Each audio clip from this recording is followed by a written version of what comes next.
Mimi nimeokoka mwaka 1996 nikiwa na umri wa miaka 27 wakati huo.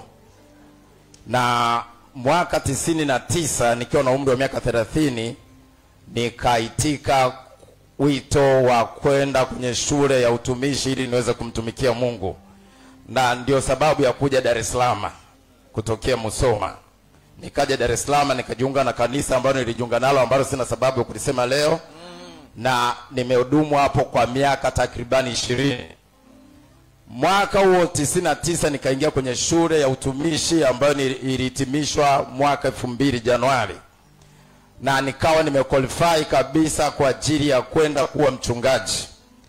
Lakini kwa wakati huo kulikuwa kumewekwa vigezo kwamba watu ambao wana udhaifu wa kiafya, watu ambao wananyonyesha, mke ananyonyesha au ana ujauzito hawatapelekwa kutokana na mazingira na taratibu za hilo kanisa.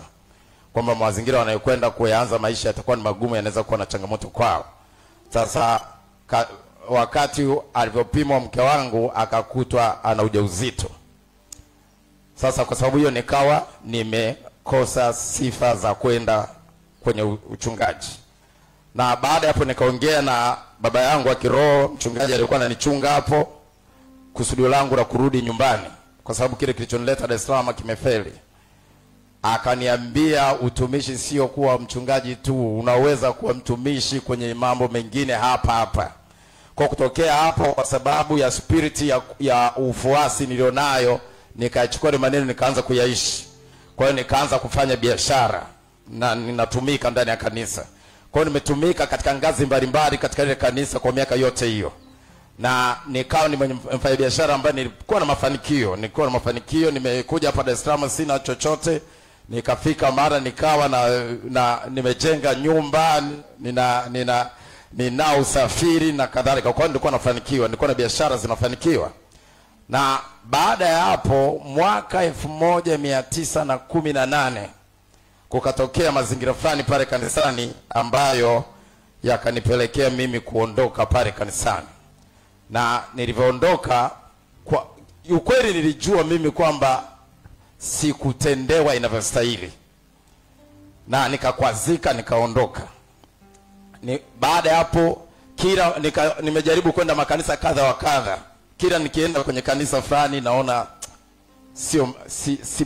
sipati kitu ninachokitaka ndani mwangu, naacha. Lakini namshukuru Mungu alinipa mke bora sana. Mke wangu yeye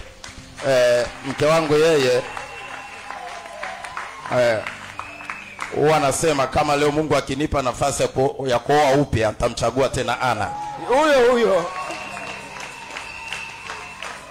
Sasa Ana akawa amekaribishwa mara hapa. Na yeye maana yake unajua mume na mke, ilikuwa mimi baada ya kutoka, baada ya muda na yeye akatoka.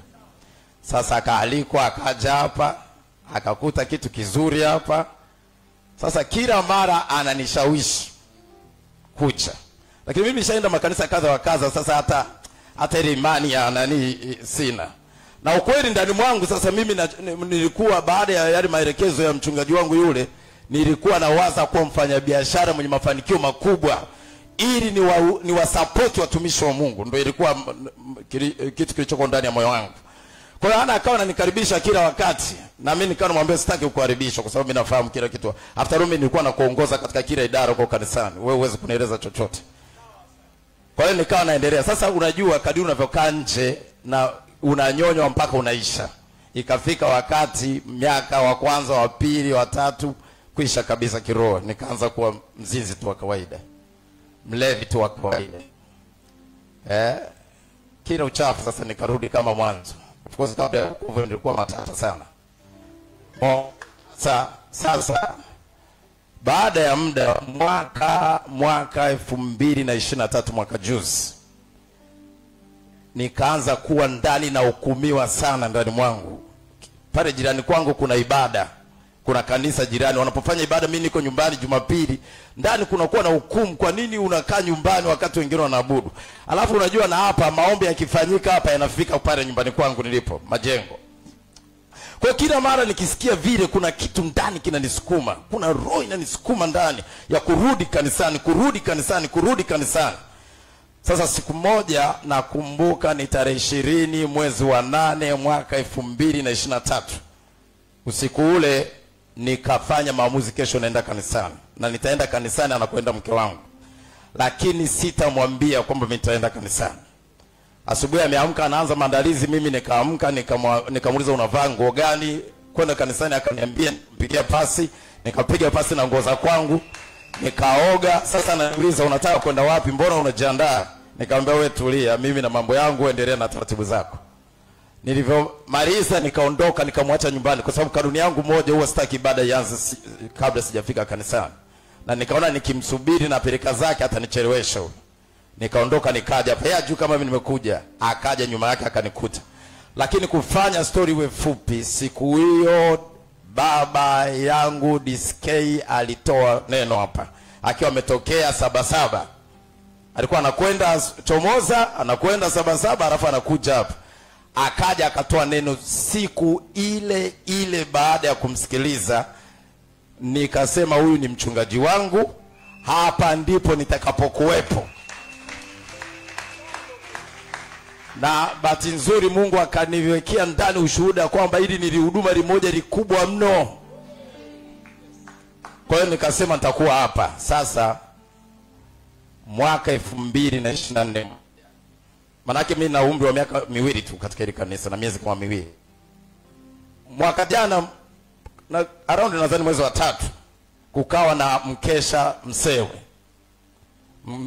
Sasa kwa baba akanipigia simu. Akasema John uko wapi? Nikamwambia niko nyumbani around saa 1 jioni. Kwenye mkesha leo utakuwepo? Nikamwambia ndio nitakuwepo. Umeshajiandaa? Ndio. Na Ana atakuwepo? Ndio. Sawa tutaonana. Akakata simu. Nikamwambia mke wangu mbona ni tumeulizwa maswali, kuna kitu gani? Kwa sababu mkesha si tulitangaza wote tunajua tutaenda tu. Sasa siku hiyo ni tulivenda kwenye mkesha ule, usiku ule. Katikati ya mkesha ndo baba akaniita pale. Na akaniombea na akatangaza huyu ni mchungaji. Atakuwepo hapa tu anasubiri kituo cha kwenda. Nilipigwa power siku ile za kutosha. Nililia, nilitoka kamasi, siwezi kusahau hiyo siku. Siku siwezi kusahau. Na kutokea pale ile kiu sasa ikaanza kurejea ya uchungaji ambayo ilikuwa imeshapotea kabisa. Mke wangu mara kadhaa amejaribu kuniambia lakini wewe si ulikuwa uwe mchungaji. Nadhani sasa alikuwa anatumia hiyo yengo kunirudisha kwa sababu ya tabia ninazo sasa. Umeona? Na nilikuwa sitaki kusikia kabisa habari za uchungaji. Mimi nataka kuwa mfanyabiashara, niwe na pesa, niwahudumie watumishi wa Mungu. Lakini baba DSK, tunapenda siku moja DSK, Dickson Corneli Kabigumila ndiye alinirudisha hapa kwenye kusudi.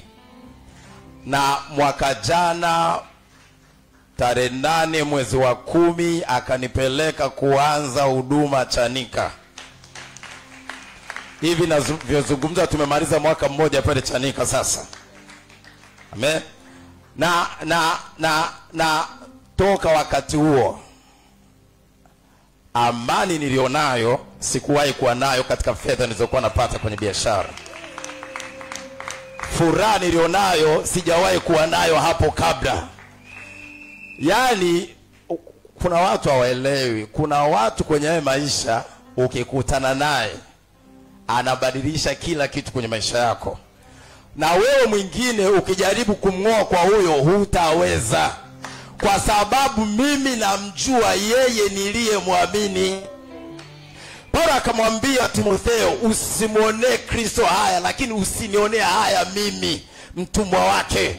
Mimi simuonee haya Yesu wala simuonee haya baba yangu, kwa sababu huyo ni baba yangu. Yeye akiniongoza na kwenda, akisema kushoto na kwenda kushoto, akisema kulia na kwenda kulia. Kwamba mbele kuna shimo sijali, nitakwenda. Kwa sababu Biblia imeniambia Mambo ya Nyakati 20:20, ukimwamini Mungu unathibitika. Ukiwaamini manabii unafanikiwa. Mbele yako mafanikio makubwa na hakuna kututoa katika mafanikio. Amen. Kwa hiyo huo ndio ushuhuda. Ukiniuliza kwa habari ya baba yangu, nakwambia baba yangu ni mkuu kuliko wote. Na kama yule tajiri wa Luka 16 angejua Lazaro anayekula makombo ni mtu wa namna gani kwake, asingekuwa motoni.